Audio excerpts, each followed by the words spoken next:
Chers amis, bonjour. Nous sommes le mardi 3 décembre 2024. Il est 11 heures. Quelques news de l'Arménie, de l'Artsakh et de la diaspora arménienne. En opinion sur Nouvelles d'Arménie, Arménius, j'ai placé un article d'opinion.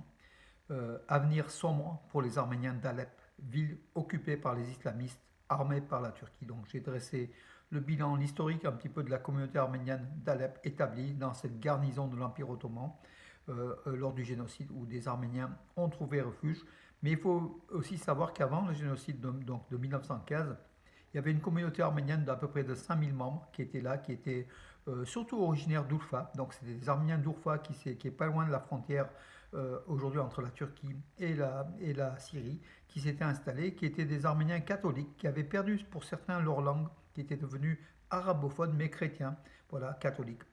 Après, donc, le génocide a aussi drainé des milliers et des milliers d'orphelins, de réfugiés arméniens sur les routes du désert en fait, hein, puisque le nord de la Syrie était avec notamment Derzor, qui était un des points de finale, un des points où les Arméniens étaient, comment dirais-je, déjà génocidés sur le parcours, trouver donc pour beaucoup leur fin dans des conditions terribles, et quelques-uns qui ont été sauvés donc en venant à Alep.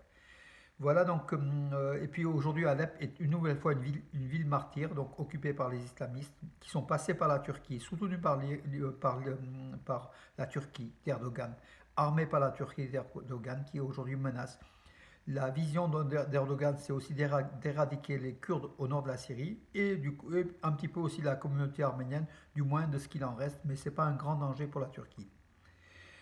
Voilà donc où on est. On va voir si la communauté internationale va réagir au-delà des communiqués, s'il y aura des actions précises, et notamment peut-être la défense par la Russie et l'Iran de cette Syrie qui est un pays martyr.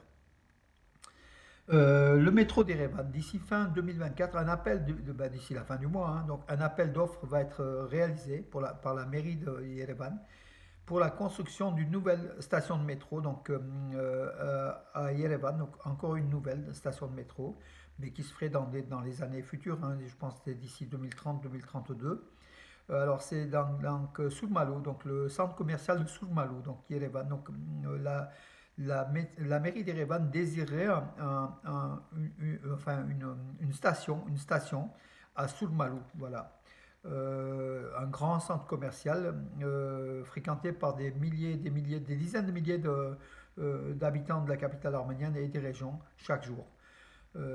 Voilà, le Téléthon 2024, pour toi Arménie, donc le Phonéton, hein, Phonéton Téléthon du Fonds arménien, a recueilli, alors c'est un chiffre provisoire parce que les dons continuent encore, les promesses de dons continuent encore à arriver, 15 302 500, plus de 15 millions de dollars donc recueillis. C'est une bonne année quand même pour le Phonéton, le Téléthon 2024, pays par pays. Alors j'ai donné le détail par pays en fait, hein, et la France est très très bien placée avec plus de 3 millions de dollars de dons, hein, voilà, de promesses de dons. Nicole Pachinian à Ursula von der Leyen, donc la commissaire européenne. Donc Nicole Pachinian, le Premier ministre arménien, a affirmé l'Arménie est impatiente de travailler avec la nouvelle Commission européenne. Donc en fait, elle a été réélue, Ursula von der Leyen, celle qui est l'amie de Bakou, hein, qui a dit que c'est un pays fiable, l'Azerbaïdjan, pour avoir son gaz, un peu de son gaz et beaucoup du gaz russe. Voilà, von der Leyen qui a été réélue à la tête de la Commission européenne. Elle place donc maintenant son staff politique, voilà, qui est en cours. Et l'Arménie est très intéressée de collaborer rapidement avec justement l'Union européenne. C'est ce qu'a affirmé Nicole Pachinian. Près de la cascade de Gerarot, dans la région d'Arakazot. On ne connaît pas en fait, hein. L'Arménie a quand même beaucoup de lieux touristiques qui sont encore à découvrir. Une belle cascade, hein. On a vu des images qui sont extraordinaires. Deux grimpeurs donc, qui faisaient de l'escalade sont tombés et blessés, l'un assez sérieusement. Les forces de secours donc, de l'Arménie et une équipe d'alpinistes est très très vite intervenue par les sauveteurs en fait, voilà, pour dégager donc les blessés et les conduire très vite dans des centres, dans des hôpitaux.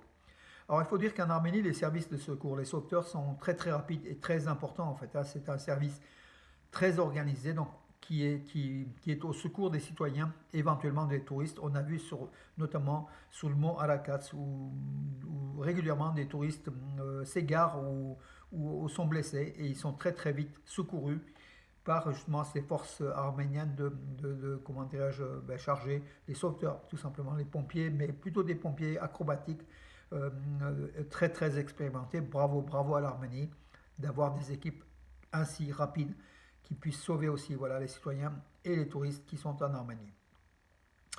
Voilà, bah, écoutez mes amis, j'ai fait le tour de l'actualité, donc aujourd'hui c'était relativement bref. Je vous donne rendez-vous à demain et bonne journée pour vous signaler que mon exposition donc, sur les caricatures en fait hein, en cours aujourd'hui, toujours jusqu'à la fin du mois, salle Chenevier de la lycée Jean Moulin à Bourg-les-Valences continue, donc on a prolongé jusqu'à fin décembre.